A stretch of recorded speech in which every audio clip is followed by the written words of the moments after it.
Chapter 77, Work Worthwhile, Why? Garasara. Do what thou wilt shall be the whole of the law. Your remarks on my 0=2 letter are very apartment and inspiriting, that is if I have rightly understood what you want to say. Really, you know, they are a bit muddled, or I am. May I frame your question, if it is a question, in my own terms? Yes. Right. You say that I have advanced an invulnerable theory of the universe in philosophical and mathematical language, and you suppose, underlined 3 times with 2 question marks, that one could, with a great effort, deduce therefrom perfectly good reasons for an unswerving contemplation of one's umbilicus, or the performance of strange dances and the vibration of mysterious names. But what are you to say, you inquire, to the ordinary bloke on the boulevard, to the man of the world who has acquired a shrewd knowledge of nature, but finds no rational guide to the conduct of life? He observes many unsatisfactory elements in the way things go, and for his own sake would like to remold them nearer to the heart's desire, to refurbish the cliché of Fitzgerald about this sorry scheme of things. He is not in the least interested in the learned exposition of 0=2. But he is aware that the A professes a sound solution of the problem of conduct and would like to know if its program can be justified in terms of common sense. As luck would have it, only a few weeks ago I was asked to address a group of just such people, and they gave me 3/4 of an hour's notice.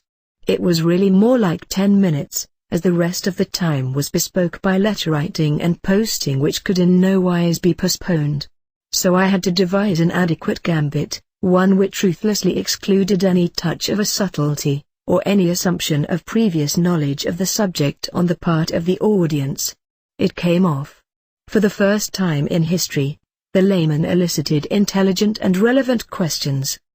There were only 3 half-wits in the 50 or so persons present, and these, naturally, were just those people who claimed to have studied the subject.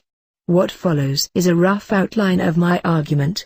I began by pointing out that nature exercises many forms of energy, which are not directly observable by the senses. In fact, the history of science for the last 150 years or so has consisted principally of the discovery of such types, with their analysis, measurement and manipulation. There is every reason to suppose that many such remain to be discovered. But what has in no case been observed is any trace of will or of intelligence, except through some apparatus involving a nervous and cerebral system.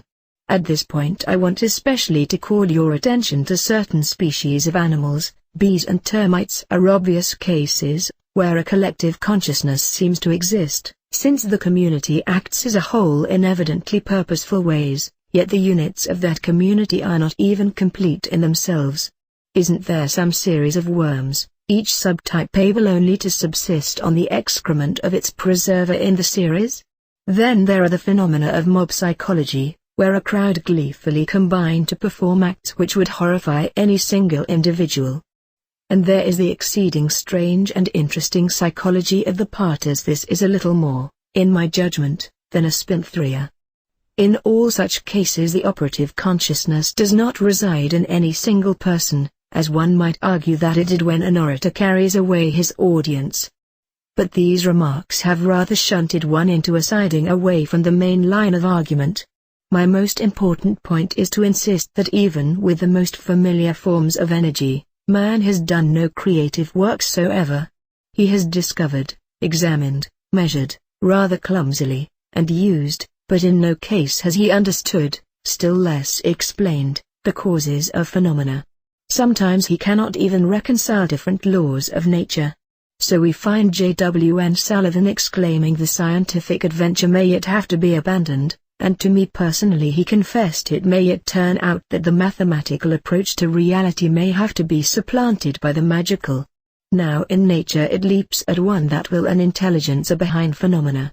My old friend and colleague Professor Buckmaster, who wrote a book on blood which, he admitted, could not possibly be understood by more than 6 people, told me that the ingenuity of the structure of the human kidney almost frightened him. Yet in all that nature there is no trace whatever of any purpose such as human mentality can grasp.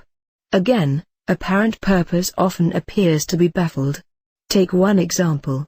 Evolution, working through thousands of years to establish a most subtle scheme of cross-fertilization, found, just as it was perfect, conditions so altered that it was completely useless. The law of cause and effect itself took a death blow when Hessinger showed that the old formula if from then B was invalid, and must be altered to if A, then B or C or D or E or. But at least we know enough phenomena to make it certain that will and intelligence do exist somehow apart from any nervous and cerebral system of which we are aware, and that these must be of a type which transcends our human consciousness as that does that of a limpet or a lichen. It follows that somehow, somewhere, there must be gods or masters, whatever name you like. And that, I suppose, is what you may call the premise major of my syllogism. The minor, I confess, is not so apodeictic.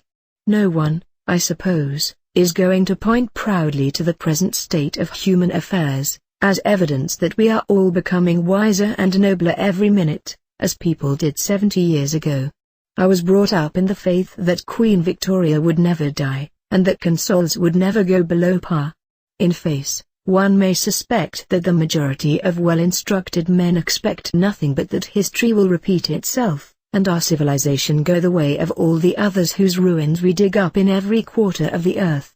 Our own destruction may be more complete than theirs, for most of the monuments to our intelligence, sobriety and industry are made of steel, and would vanish in a very few years after the smash.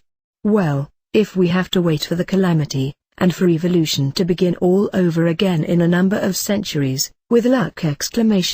One thing is at least quite certain, we can do nothing about it. Any form of activity must be as futile and as fatuous as any other, and the only sensible philosophy must be let us eat and drink, for tomorrow we die. Is there a conceivable alternative? Well, consider the cause of the impending collapse. It is quite simple. Knowledge is loose, without control of will and of intelligence. How clearly the Kabbalah states and demonstrates this doctrine. But I mustn't be naughty, let me stick to common sense. Now, these qualities in us having failed to measure up to the situation of the world, one hope remains, to get into communication with those gods or masters whose existence was demonstrated in my premise major and learn from them. But is this possible? Tradition and experience unite to assert that it is so. Moreover, various forms of technique for accomplishing this are at our disposal.